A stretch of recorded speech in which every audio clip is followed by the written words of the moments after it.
تو آج میں ایک دو باتیں شیئر کرنا چاہتا تھا سننے والے دوستوں سے، آپ کے ساتھ بھی، کہ جی جی ایک طرف آپ یہ مذاہب کو دیکھیں نا، میں تو ویسے مسیحیت کو مذہب نہیں کہتا، لیکن پھر بھی جو رسم ہے، جو یہ طریق چل رہا ہے کہ یہودی ہیں، مسیح ہیں اور مسلمان ہیں، ان کی جو کتب ہیں، الہامی کتب، جو ان مقدس کتابیں ہیں، تورات، انجیل، قرآن، تو یہ تینوں جو ہیں وہ آپ ان کو دیکھیں، یہ ان کے لیے مقدس ترین کتابیں ہیں۔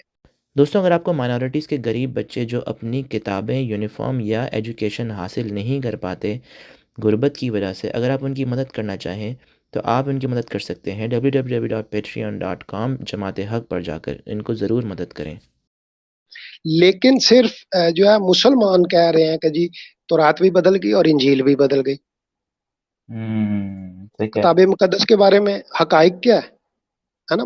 مولانا صاحبان کچھ بھی کہیں، آپ میں اس کو دو نکات میں وہ جو ہے نا بیان کرنے کی کوشش کرتا ہوں کہ ایک ہے کہ بھائی آپ کا شرعی نقطہ نظر کیا ہے، ایک مسلمان کا شرعی نقطہ نظر کیا ہے کتاب مقدس کے بارے میں۔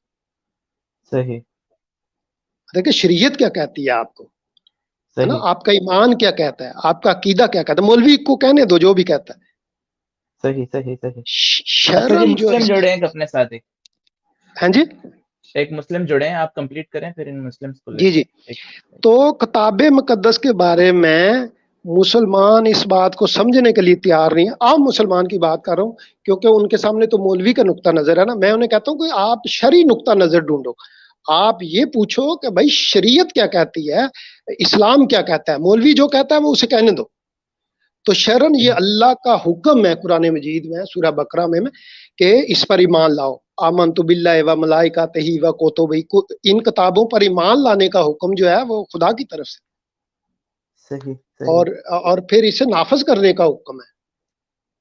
صحیح۔ تو کیا حضرت محمد ایمان لائے تھے؟ میں سوال کرتا ہوں اکثر دوستوں سے، کیا حضرت محمد اللہ کے کہنے پر ایمان لے آئے تھے تورات پہ، انجیل پہ؟ صحیح، بالکل ویلڈ سوال ہے نا؟ سوال ہے نا کہ بھائی بالکل اللہ نے جو حکم دیا ہے کہ بھائی ایمان لاؤ اور اس کو نافذ کرو، یہ اللہ کی طرف سے ہدایت ہے، یہ اللہ کا نور ہے، یہ اللہ کا فرقان ہے، یہ اللہ کی ضیاء ہے، یہ ہے نا، صحیح، یہ بالکل ہدایت صحیح، ہے، تو اس کو بالکل نافذ صحیح، کرو، یہ بالکل قرآن صحیح، میں حکم ہے۔ تو کیا صحیح۔ حضرت محمد بھی ایمان لائے تھے؟ یہ دیکھیں، بالکل جو بندہ جو سکھا رہا ہے جو چیز، کیا وہ خود ایمان لایا تھا اس چیز پر کہ نہیں؟ تو یہ کوشچن سنن ابی داؤد کی ایک حدیث ہے، اس کا انٹرنیٹ نمبری جو ہے وہ 4449 ہے، یعنی 4449۔ ٹھیک ہے۔ تو اس میں حدیث ہے کہ ایک بار جو ہے یہود مدینہ نے حضرت محمد کو دعوت دی، اور وہ ان کے پاس گئے، تو کسی بات کا فیصلہ کرنے گئے، تو انہوں نے کہا کہ تورات کو لے کے آؤ نا۔ تو جی جب وہ تورات لے کے آئے، یہودی ان کے سامنے تورات لے آئے، تو آپ نے تکیے پہ رکھا اس کو۔ صحیح، اب آپ نے غور کرنا ہے کہ تورات لے کے کون آئے؟ یہودی۔ صحیح، اگر مولوی ہوتا تو وہ کہتا نہیں یہ تو بدل گئی ہے۔ صحیح بات ہے۔ اس وقت تورات کو آئے ہوئے، جب حضرت محمد نے تورات منگوائی تھی مدینہ میں، آئے ہوئے دنیا میں آئے ہوئے تورات کو 2100 سال ہو چکے تھے۔ صحیح، صحیح۔ تو یہ تو میں اسکرین پہ حضرت دکھا بھی دیتا ہوں لوگوں کو، یہ حدیث جی جی جو دیکھنا چاہتے ہیں کہ جی تو کتاب تو الملوک کی ہے یہ۔ صحیح، تو نظر آ رہی؟ حضرت محمد نے، جی مجھے نظر آ رہی ہے، حضرت محمد نے وہ تورات منگوائی، کن سے منگوائی؟ یہودیوں سے۔ اور آج کے جتنے آپ ڈیبیٹر دیکھ لیں، مسلمان مناظرین دیکھ لیں، وہ یہی بات کریں جی ہم تو ایمان لاتے ہیں، لیکن یہ وہ والی نہیں ہے، یہ تورات تو وہ ہے ہی نہیں جو حضرت موسیٰ پہ نازل ہوئی تھی۔ اچھا، یہ بھی قرآن سے لا علمی کا نتیجہ، پورے قرآن میں ایک جگہ بھی نہیں لکھا ہوا کہ حضرت موسیٰ پہ تورات نازل ہوئی، پورے صحیح، قرآن میں۔ تو بہرکیف مسلمانوں کا، یہودیوں کا اور مسیحیوں کا یہ عقیدہ ہے کہ جی تورات جو ہے حضرت موسیٰ پہ نازل ہوئی۔ تو حضرت محمد نے یہ سوال نہیں کیا، جو یہودی جو کتاب ان کے سامنے لائے اس کو تکیے پہ رکھا، اس کو عزت دی، احترام دیا اس کو۔ صحیح، تو یار